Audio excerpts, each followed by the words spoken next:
Bienvenidos, tenemos un invitado súper de lujo, el señor Martín Redrado. ¿Cómo estás, Martín? Hola, Laura, buenas noches, ¿cómo estás? Muy bien, muy bien. Bueno, un lujo que estés acá. Muchas preguntas, nos han escrito por las redes, sabiendo que vos venías. Recién estábamos hablando con Martín, yo el otro día estuve hablando un ratito con el presidente, un ratito no, bastante, con el presidente Javier Milei. Y voy con la primera pregunta, porque te queremos mostrar algo que te lo vamos a mostrar ahora, pero Adelante. mientras tanto, él dice a fines de este año, Milei, y a principios, entre fines de este año, mediados del año que viene, la inflación va a estar pulverizada. ¿Es verdad? Bueno, tiene todos los instrumentos para lograrlo. Claramente Argentina ha dado un vuelco notable, Laura, en materia de disciplina fiscal. Y acá hay un compromiso realmente fortísimo. O sea, puede lograr bajar, eliminar la inflación a fin de año. Ya nos diste un título. Tiene los instrumentos. Ahora, hay algunas pruebas por delante, ¿no? Para ver. Y sobre todo, vos tenés el instrumento fiscal, que anda muy bien, el instrumento monetario, hay menos pesos en el mercado, el instrumento cambiario, que has hecho una jugada importante en esta banda cambiaria. Te diría que sí lo puede lograr, pero está claro que se necesita estabilizar el tipo de cambio y que la pelea en los próximos meses va a estar entre cuánto ofrece el campo, que es el ofertante natural en los próximos 3 meses, cuánto ofrece el campo en materia de dólares, que es lo que necesita hoy la Argentina, y también esta visión del equipo económico que el dólar tiene que ir más cerca de los 1.000 pesos. Así que ahí está la batalla también para que el tipo de cambio sea previsible y nos permita entonces pulverizar la tasa de inflación. Bien, ¿tenemos cargado lo que le queremos mostrar? Bueno, vamos a Huerta de Soto entonces. Estuvo Huerta de Soto, que es uno de los gurúes, digamos, del presidente Javier Milei, y dijo esto, mira. A ver. El presidente Milei ya ha triunfado en el sentido de que ya ha introducido las ideas y una vez que las ideas están ahí, pues son imparables, sobre todo con los jóvenes, es increíble. Y los jóvenes el día de mañana serán los que asumirán la responsabilidad, ¿no? Y las ideas son las que mueven el mundo. Si ustedes le apoyan, le siguen y le liberalizan a Argentina como Dios manda y rápidamente, no en 30 años, en menos de 10 años han puesto este país en el liderazgo. Bueno, ¿qué pensás? Bueno, que sin duda hay logros importantes, pero que con el equilibrio presupuestario, la libertad económica es muy importante. Es muy importante también, volviendo a la pregunta anterior, la libertad cambiaria, ¿no? Que en definitiva el dólar se termine fijando por la oferta voluntaria de los argentinos a través de exportaciones, de inversiones, o también, como se ha dicho, muy importante, yo siempre lo destaco, Laura, hay que generar incentivos para sacar los dólares del colchón. Hay por lo menos 180.000 millones de dólares que, si tuvieran incentivos impositivos, alguno me podrá decir, ya algo se hizo con el blanqueo, pero pensemos por un minuto qué sería de una gran parte de esos 180.000 millones si se vuelcan a consumir, a gente que lo saca de sus ahorros y una parte lo vuelca a consumir, lo vuelca a invertir, lo vuelca a generar más empleo. Bueno, esas son las claves hacia adelante de tener libertad cambiaria. Se ha dado un paso muy importante. Hoy hay libertad cambiaria para los individuos. Todavía falta sacar distintas restricciones que hay para las empresas, para el sector privado. Vuelvo a decir, se ha dado un paso importantísimo y además el cepo fue una herencia de lo anterior. Es decir, este gobierno... desde ya. Estoy seguro que jamás se le hubiera ocurrido. Te quiero llevar, ¿no?, a un tema... Con lo cual, la libertad es importante, sí, hay que lograrlo en todos los aspectos, pero te digo, con eso solo no alcanza. Argentina tiene que también plantearse un programa integral de desarrollo, que a mi juicio debe tener 4 pilares, Laura. El pilar impositivo, para tener menos impuestos y para tener una lucha frontal contra la informalidad. El pilar exportador, más y mejores exportaciones. El pilar infraestructura, más y mejor infraestructura física y digital para poder integrar todo el país. Y un pilar federal, darle a las provincias los recursos que necesitan. Recién hablábamos, te quiero mostrar un compilado que me parece importante que lo veas, Adelante. pero antes hablábamos un poquito fuera de cámara. Hay quejas de la industria, porque vos recién decías el gobierno quiere un dólar aún más barato y muchos... Digo, el equipo económico. Bueno, ok, el equipo económico. ¿Esto perjudica a la industria? Bueno, en la medida en que hagas vos cambios importantes, por ejemplo, que bajes los impuestos, te decía también hace un rato, sería muy importante que así como hay baja de aranceles, sobre todo para productos industriales, que también se bajen las retenciones a las exportaciones industriales. Se habla Que- poco, ¿viste? De las retenciones industriales, es como un que parece que 5%. Mirá, yo el otro no día- existieran. El otro día estaba conversando con un cliente del área petroquímica que produce plásticos, ¿no? Plásticos para la industria, plásticos para hacer envoltorios para cualquiera de las cosas que nosotros consumimos. Bueno, se han bajado los aranceles, pero dice, todavía tengo retenciones a las exportaciones industriales.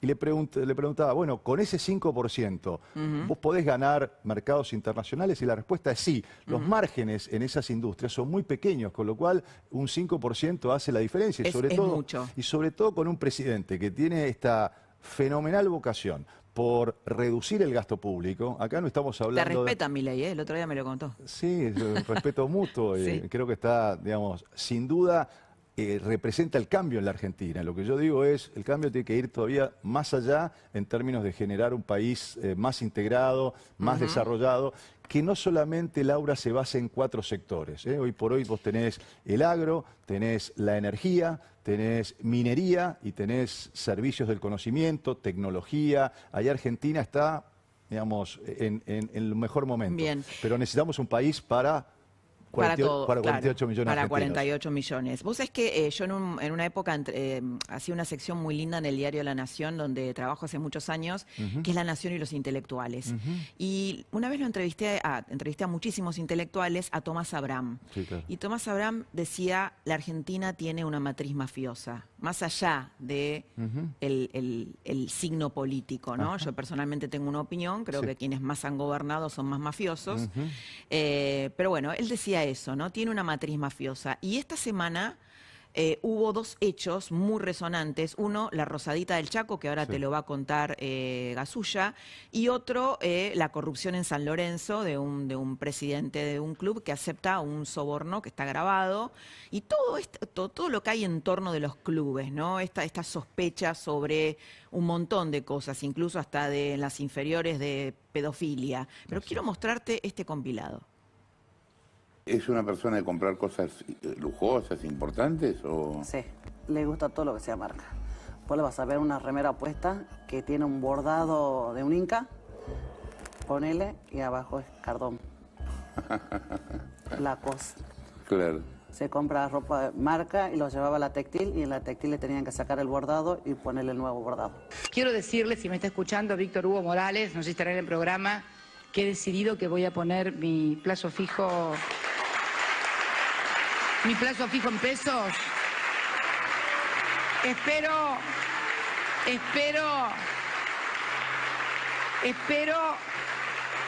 Espero que usted también cumpla la palabra y ponga los suyos en pesos también. Y de paso dirigirme a todos amigos, compañeros y funcionarios que tengan algunos dolarcillos en plazo fijo. Usted Moreno no. Bueno, que lo pongan. Bueno, me parece, vos Fernández, me parece que estás primero de fila con Bonetti además.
Bueno, matriz mafiosa, ¿no? Como decía Tomás Abraham. ¿Cómo influye esto en la economía?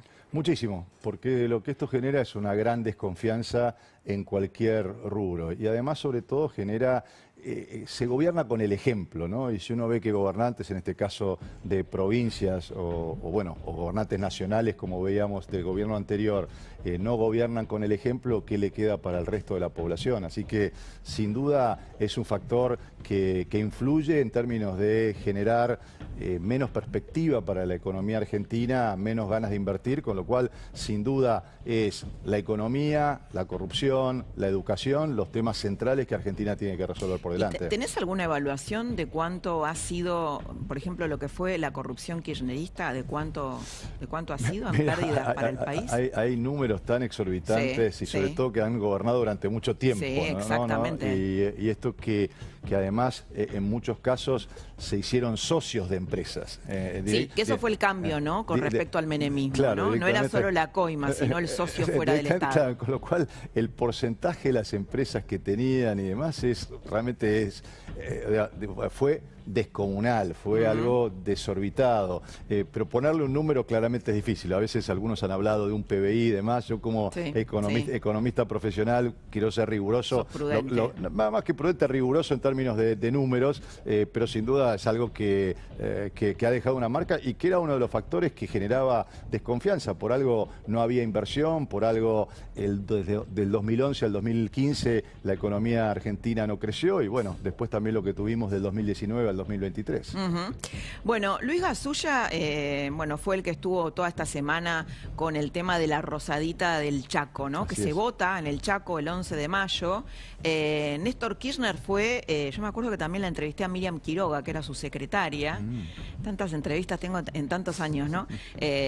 Gasu, ¿cómo estás? Buenas noches. ¿Te acuerdas que Miriam Quiroga hablaba de los famosos bolsos y que a la vez la gente se robaba de esos mismos bolsos, ¿no? Contanos un poco qué es la rosadita del Chaco, porque hoy hubo novedades en este caso. La rosadita del Chaco, una investigación que ya tiene casi 2 años. Es la pata financiera del escándalo que faltaba. ¿Te acordás que te venimos mostrando los lujos de los piqueteros millonarios? Sí, pero tenemos una información urgente para tirar. Bueno, ahí estamos. Esta es la información urgente, dale.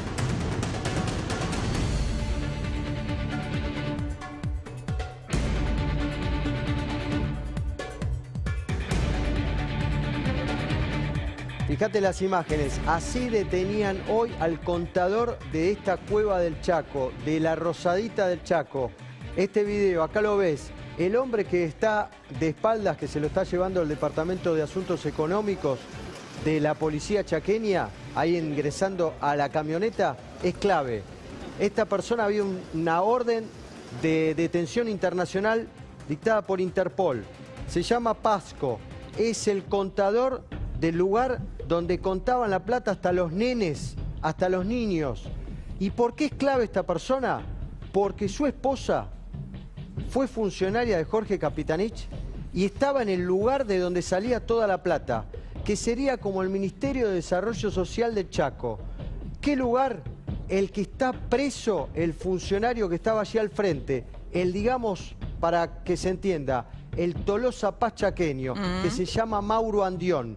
El funcionario que le daba toda la plata a las cooperativas y a los piqueteros está preso. Se están preguntando si se va a quebrar y si va a hablar.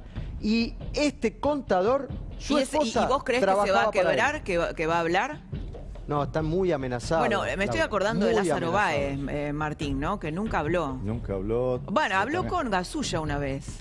Lázaro, yo te diría que estuvo a un segundo de hablar, pero él puso una condición que nadie en la justicia se lo podía asegurar, que era que no se metan con los hijos. Y los hijos los había involucrado en la causa judicial Báez. También el Si caso no, de La por eso Plata, hablaba. acordate. Si no, hablaba. El caso acá tiene Martín para aportar el El caso. caso de La Plata, que sacaba con las tarjetas de débito. Ah, el caso Chocolate. El caso claro. Chocolate. El problema, Laura, es que los ciudadanos de a pie, todos los que caminamos la Argentina, laburamos en la Argentina todos los días, lo que vemos esto es que después no pasa nada. Si acá se lo están llevando preso, pero ninguno después cumple condena en la justicia. Entonces es muy importante, no solo, sin duda, ustedes como medio de comunicación juegan un rol muy importante de transparentar esto a la sociedad. No, esto es escandaloso porque además veías chicos. Pero Laura, si contando después esto no plata. tiene castigo, esto es muy importante, no solo la policía, sino también la justicia, que también queden en la cárcel de por vida. Si no, de vuelta, se gobierna con el ejemplo. Si el ejemplo es que hacen esto y no pasa nada, bueno, lamentablemente va a seguir ocurriendo. Gasu. Mirá esto también ocurrió hoy. Capitanich, ¿qué hizo? Se vienen las elecciones, Capitanich es candidato, quiere volver al poder. Presentamos una denuncia penal en el juzgado federal y provincial. ¿A quién denunció? Dice que hay una campaña de desprestigio organizada y coordinada sistemáticamente y financiada por Leandro Esdero a través de redes sociales, plataformas digitales, medios Leandro tradicionales Esdero, de el comunicación. actual gobernador, ¿no? Exactamente. Y denunció a varias cuentas en Twitter que difundieron los informes periodísticos que hicimos. No así, ahí está, mira, y además lo hizo a través del Partido Justicialista. Vengo a poner en conocimiento al Tribunal Electoral una grave situación que afecta al normal desarrollo del proceso electoral provincial. Él dice que le quieren hacer perder la elección y que por eso saltó este escándalo de la rosadita chaqueña. Es lo que dice Capitanich. Y acá están algunas de las cuentas, bueno, Agarrá la Pala, El Disenso, el portal, muy buen portal periodístico. Sí. Hoy hablaba con la gente del Disenso. Ellos hace algunos años publicaron una nota de la hija de Capitanich y cómo tenía un sueldo en el Estado provincial. Bueno, ahí hay una bronca desde hace bastante tiempo. Pero esto es periodismo. Denuncia a los que difunden las noticias, Laura. Bueno, es bastante habitual, ¿no? Me acuerdo que había un gobernador por ahí que quería prohibir La Nación Más, ¿no? Creo que era el de La Rioja. Es muy común, ¿no? Quintela. En todos los años que llevamos. Quintela. ¿Qué pensás cuando ves esto, digamos, de gente que además, después vamos a seguir con este tema, vos habrás visto las imágenes, ¿no? De gente muy ligada a Capitanich, donde vivía Capitanich, de chicos contando dinero, ¿no? Bueno, son indignantes, pero además es típico esto que vos mencionabas también el caso del presidente de San Lorenzo, ¿no? Siempre la culpa es de una conspiración, de alguien que les está haciendo una cama. Nunca aceptan la realidad que es flagrante, ¿no? Ahí hay chicos, hay gente que está vinculada directamente con el poder político, el departamento donde se contaba la plata también pertenecía o estaba muy vinculado al exgobernador. El presidente de San Lorenzo primero dijo es una donación, después el contador le dijo, mira, la donación no está en los libros de San Lorenzo, y entonces después dijeron es un aporte. Es decir, realmente es una posición indignante. Ahora, bueno, la causa de los cuadernos también en un momento han dicho, bueno, fue un aporte de campaña, ¿no? Bueno, esa causa quedó en la nada. Vuelvo a decir, aquí la clave es que ahora que estamos con la búsqueda de un país nuevo, que también cuando encontremos hechos de corrupción como estos que son ineludibles, digamos, no hay excusa, no hay manera de que puedan zafar. ¿Cuántos habrá de estos todavía, no? Bueno, pero hay que construir con el ejemplo, ¿no? Así como cuando hay que castigar la evasión impositiva, hay que castigar con ejemplos. Si no hay ejemplos en la sociedad, es muy difícil, Laura, que cambien las conductas. Nachito Grimaldi, tenías una pregunta para Redrado. Sí, Martín, muy buenas noches. ¿Cómo te va? Hay un gran sector de la economía vinculado a la Unión Industrial Argentina que habla de un superpeso o de que la Argentina está cara en dólares. Pero por otro lado también en el gobierno y el equipo económico del gobierno no cree eso, y hasta incluso hoy el presidente Milei en Twitter difundió un mensaje de que la Argentina está cara en impuestos. Por lo tanto, ¿cuál es tu visión sobre esto? ¿Argentina está cara en dólares? ¿Está cara en impuestos? En todo caso, ¿cuál sería el primer impuesto que tiene que bajar el gobierno? La visión debe ser dos visiones o dos pilares. El primer pilar es ir hacia la libertad cambiaria total, es decir, que tanto empresas como individuos puedan comprar y vender dólares, si tienen depósitos en pesos, puedan cambiarlos a depósitos en dólares. Eso es una primera realidad que nos va a marcar el tipo de cambio de equilibrio. Sin duda, como digo, se ha hecho un cambio muy importante hace 2 semanas, todavía falta y probablemente ese cambio que estoy reclamando venga después de las elecciones.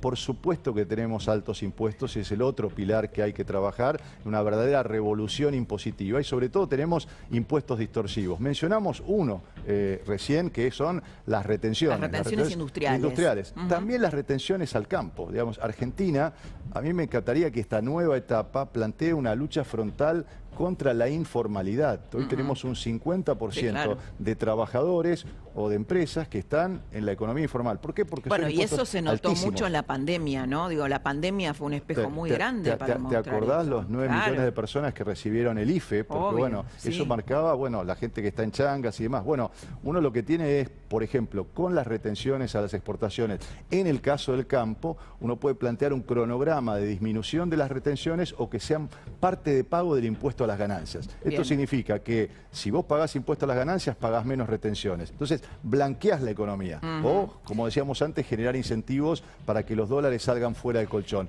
Menos impuestos y que más argentinos puedan pagar impuestos que sean razonables. El presidente habló, después volvemos con Nachito, que tiene algo muy bueno para mostrarte, muy interesante para que vos puedas reaccionar frente a eso. Pero habló habla mucho el presidente Javier Milei, está muy bien, hace docencia, pero habló ayer y habló del digesto. ¿Del digesto? ¿Lo escuchamos? Hemos hecho más reformas que el último siglo de Argentina, de todos los gobiernos. Es un shock de liberación impresionante. Y le digo, y se viene el shock regulatorio más grande de la historia de la humanidad, que yo lo llamo el digesto. Sturzenegger le pidió a cada ministro que haga un digesto de las leyes que usa. Se le pidió a cada ministro que de su área determine qué es lo que está usando. Y adivine qué va a pasar cuando tengamos hecho el digesto de todas las cosas que usamos en todos los ministerios. ¿Qué cree que voy a hacer con el resto? ¿Motosierra? Absolutamente. Vuela todo afuera. Bueno, ¿nos puedes traducir un poquito esto? No, lo que pasa... Vuela Laura, todo afuera. No, lo que pasa, Laura, es que hay una cantidad de leyes y de regulaciones que se han ido haciendo como capas geológicas. Cada gobierno pone nuevas regulaciones, nuevas leyes, y seguramente de las casi 28.000 leyes que tiene la Argentina, no quiero tirar un número, pero probablemente se usen un tercio de esas leyes. Entonces, lo que está explicando el presidente con el digesto es que hay una cantidad de leyes que no se usan absolutamente para nada, regulaciones que vienen del pasado y que nadie las ha revisado, y que por supuesto preguntarle a cada ministro que mire qué cosas necesita para poder gobernar su ministerio y qué cosas no necesita, y eliminarlas, porque eso son cargas sobre el sector privado, son costos sobre el sector privado y que nos hace... sobre nuestros precios, ¿no? Por supuesto, que los termina siendo menos competitivos. Claro, el famoso costo argentino. Exactamente, el costo argentino, que son los impuestos, que son las regulaciones, que son todos los trámites que tenemos que hacer cuando querés abrir un negocio, tenés que hacer trámites municipales, tenés que hacer trámites en el Estado Nacional. Bueno, simplificarle la vida a los argentinos. Muy bien, Nachito Grimaldi, ¿qué tenés? ¿Un pin? Sí, un pin. En realidad es una foto que dice mucho, un detalle que pasó inadvertido, pero marcó agenda esta semana. Están viendo ahí una foto entre el ministro de Regulación, Federico Sturzenegger, y la el ministro del digesto. Exactamente, y la directora gerente del Fondo Monetario Internacional, Kristalina Georgieva. ¿Ven ahí lo que muy bien la producción resalta en el saco verde de Georgieva? Un pin que le regaló Sturzenegger, se lo llevó a Washington. ¿Es la motosierra? Es el pin de la motosierra y lo está luciendo la directora gerente del Fondo Monetario Internacional, que fue protagonista esta semana, más allá de las reuniones del FMI de primavera en Washington, sino porque también tuvo, después de mostrarse con Sturzenegger y lucir el pin de la motosierra, declaraciones muy vinculadas con la política argentina y las elecciones. Primero, habló de un apoyo hacia el gobierno vinculado a lo que van a votar los argentinos en octubre. Dijo, voten a la Libertad Avanza. Palabras más, palabras menos, habló de un cambio. Si tenemos la frase, la podemos escuchar. A ver, ¿la tenemos? Primero empezó a hablar de las elecciones, ¿sí? Y luego, porque no es tan usual que un director gerente del Fondo Monetario Internacional se meta en cuestiones partidarias locales. ¿Y qué te parece, Martín, esto? ¿Te parece? Porque después el PJ hizo... A ver, la escuchamos. Sí, después volvió para atrás. Después volvió hacia atrás. Kristalina se dio cuenta que metí un poquito la pata. A ver. domestically, the country is going to go to elections, as you know, in October, and it is very important that they don't derail the will for change. So far, we don't see that. We don't see that risk materializing, but I would urge Argentina, stay the course. Bueno, que mantenga el rumbo, ¿no? Que mantenga el rumbo. Y después, hoy, ¿qué hizo? ¿Un comunicado? No, en realidad los periodistas la interceptaron, y le preguntaron justamente por estas declaraciones que son muy poco usuales. Entonces, escuchamos la fase 1, pero después, al día siguiente, vino la fase 2, digamos, post estas primeras declaraciones. Pensó un poquito Georgieva y dijo, me parece que me excedí acá. ¿O no? ¿Qué pensás? Sí, en realidad los funcionarios del Fondo Monetario lo que deben hacer son palabras técnicas, meterse en asuntos internos y creo incluso además está claro que el programa es un programa del gobierno argentino. Siempre, digamos, alguien del exterior que se meta dentro de la política argentina es contraproducente. Así que sin duda a veces cuando te agarran sin micrófono, por ahí decís cosas que no debieras y bueno, en este caso Cristalina es una persona de mucha experiencia, viene además no solo de ser funcionaria en su gobierno, después fue directora gerente del Banco Mundial, antes de ser directora gerente del Fondo Monetario. Me llama la atención, pero bueno, indudablemente no, todos somos falibles y a veces las emociones superan la razón y me parece que la emoción le superó la razón y después se dio cuenta que tenía que ordenar su mensaje. Ahora, Martín, vos sos siempre muy correcto, ¿no? Sos Depende, ¿no? Bueno, pero en tus declaraciones públicas sos como políticamente correcto, ¿no? Digo porque por ahí Milei es como un poco habla de mandriles, de conochantas. ¿Qué te parece cuando dice eso? No, yo creo que cada uno tiene que ser uno mismo. Yo aprendí esto... Yo el otro día, ¿sabés que estaba hablando con él y le digo, pero vos no tenés que insultar? Y él dice, vos no me podés cambiar. Claro. Yo soy así. Hay una frase que yo aprendí en Estados Unidos cuando estudiaba, es sé vos mismo. Sí. Y si él es así, y lo votó el 56% de los argentinos, y yo digo cosas, yo creo que, digamos, en mi manera de ser, yo digo cosas muy filosas, por ahí de manera muy tranquila. Claro. Y entonces, pero cada uno, lo importante es ser auténtico. Y me parece también que la gente se cansó de la gente que está en la función pública y que es versera y que te trata de vender una cosa como Guzmán, ¿no? Cuando decía voy a zarasear un poco. Sí, o que te tratan de vender algo que no es. Hoy, a través de los medios de comunicación, este medio, el streaming, digamos, los medios, las redes sociales, permiten, digamos, se ve todo de las personas que tienen alguna actividad pública, con lo cual ser coherente con lo que uno es, me parece que es lo más importante, ¿no? Muy bien, Martín. Bueno, muchísimas gracias. Un placer. Nosotros ya volvemos con muchísima información exclusiva.